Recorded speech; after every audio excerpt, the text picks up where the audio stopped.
আসসালামু আলাইকুম। এই যে দেখছেন আমরা এই মুহূর্তে রয়েছি একটি জমিতে, যেখানে আমাদের কৃষক ভাইয়েরা এই লাঙ্গল দিয়ে ওনারা এখানে জমি চাষ করছেন। এখন এই লাঙ্গল, এই যে আমাদের লাঙ্গল এর ব্যবহার কিন্তু এখন আমাদের অনেকাংশে কমে গেছে। কারণ হচ্ছে আমাদের কিন্তু এখন কৃষি কিন্তু অত্যন্ত আধুনিক একটা প্রযুক্তি, এবং কৃষি কিন্তু অনেক আধুনিক হয়ে গেছে।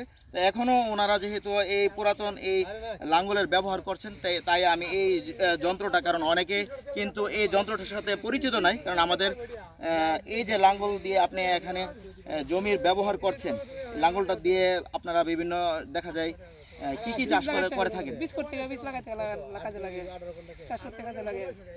চাষ করতে দেখা যাচ্ছে আপনারা বাদাম করতে এই লাঙ্গলের ব্যবহার করছেন, অথবা আলু করতে ব্যবহার করছেন, আর কি কি কাজে ব্যবহার করছেন?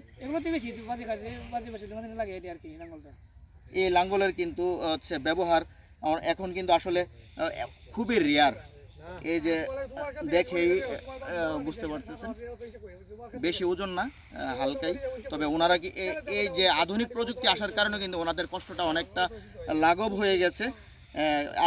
এখন কিন্তু এগুলোর ব্যবহার কিন্তু দেখা যায় মইয়ের জন্য, কিন্তু দেখা যায় আগে গরু না, দেখা যায় বাচ্চা টাচ্চা দিয়েও কিন্তু মই টানানো হতো, অথবা গরুর ব্যবহার এই চাষের ক্ষেত্রে ব্যবহার, কিন্তু এখন কিন্তু ট্রাক্টর সহ এই ধান কাটার যন্ত্র, এখন ধান লাগানো থেকে শুরু করে ধান একদম কর্তন পর্যন্ত কিন্তু সব যন্ত্রপাতি দিয়ে সম্ভব হচ্ছে।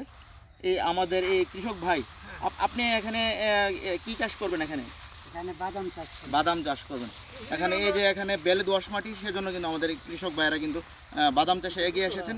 আমরাও ওনাদেরকে উদ্বুদ্ধ করছি যাতে ওনারা এই বাদাম চাষে এগিয়ে আসে, এবং আমাদের দেশের অর্থনীতি, দেশের কৃষি এগিয়ে যায়। তাতে কিন্তু আমাদের বাংলাদেশের অর্থনীতি সমৃদ্ধশালী হবে। ধন্যবাদ সবাইকে। আসসালামু আলাইকুম।